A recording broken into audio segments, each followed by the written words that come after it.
Can a team of stars from baseball movies win a World Series? The roster is loaded. I have the full in-depth roster recaps in my YouTube Shorts collection. So as I'm showcasing this baseball movie roster, I'm going to give you all the thought process behind these selections. Ultimately, it was my goal to put together the most realistic team that could compete in 2023. That's why noticeable selections like Marla Hooch, Gus Bus from Benchwarmers, Hamilton Porter from Sandlot are missing because realistically, they're not turning on 99-mile-per-hour fastballs. This is not necessarily the most iconic baseball movie lineup. It's not necessarily the greatest or even my favorite. It is the lineup that is the most realistic that I could construct and had fun with, that I could put into MLB The Show and run a simulation and do a season to see if they could win the World Series. That's why picks like Willie Mays Hayes, Ricky Vaughn, Nuke LaLoosh, Mickey Scales are so important to this team because they're on the major league minimum. Guys like Steve Nebraska, Roy Hobbs, T-Rex Pennebaker, Jack Parkman, they're $20 to $30 million or more guys. You can only fit so many of those in a baseball lineup based off of loose calculations. This baseball movie team was already north of $200 million, which will be a top 5 payroll. So that kind of gives you the thought process behind this baseball team. It is the most realistic baseball team that I could put together to compete in MLB The Show in 2023.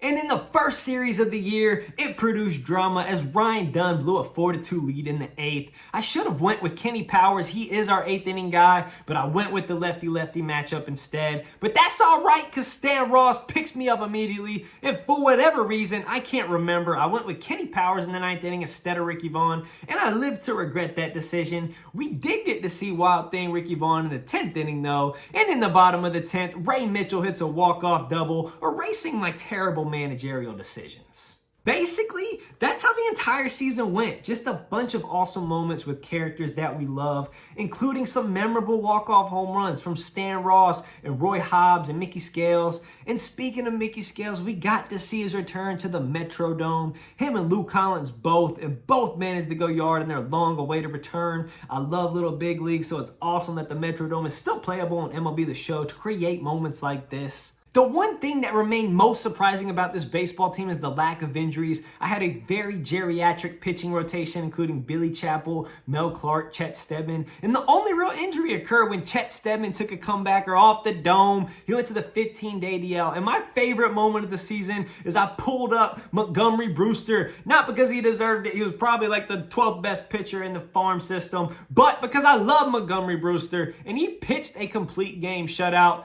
And then he just never got another start because Chet Steadman came back healthy and nobody else got hurt. We made it to the All-Star break and had some standout stars as Stan Ross, Jack Parkman, T-Rex Pennebaker, Willie Mays Hayes, and Ricky Vaughn all made the All-Star team. Steve Nebraska went on to win the Cy Young, but somehow he did not make the All-Star game. I guess he's doing his best 1999 Chipper Jones impression. T-Rex Pennebaker took down the home run derby and essentially every other home run record known to man. The home run chase for Barry Bonds' single season record was by far the highlight of the season. He ultimately ended the year with 76 home runs and 178 RBIs. He joined the 70-70 club, becoming the first ever ball player with 70 homers and 70 steals. But the most impressive part of his season was probably his ridiculous 14.3 WAR. Due to the lack of injuries, there were a ton of impressive stats on the season, such as Willie Mays Hayes reaching 100 stolen bases, the first player since Vince Coleman to do that, and that was done in 1987.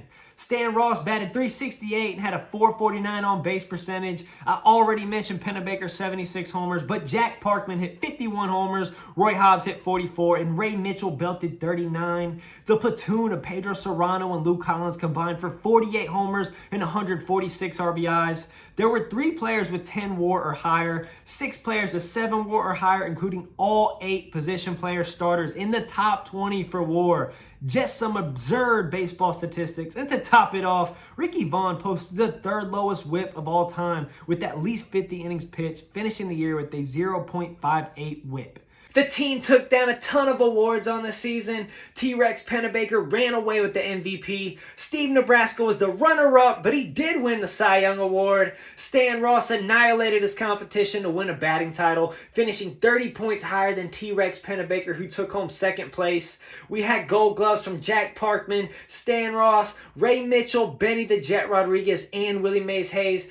Don't ask me how Stan Ross and Jack Parkman took those home. And then we had Silver Sluggers from Jack Parkman, Ray Mitchell, T-Rex Pennebaker, and Roy Hobbs. This team was absolutely incredible, winning 117 games, breaking the all-time record for a Major League Baseball team. I appreciate y'all watching. If you like this video, like, follow, subscribe. Let me know in the comments what simulation I should run next in MLB The Show. And stay tuned for part 2 because I'm doing an in-depth breakdown of the ALDS.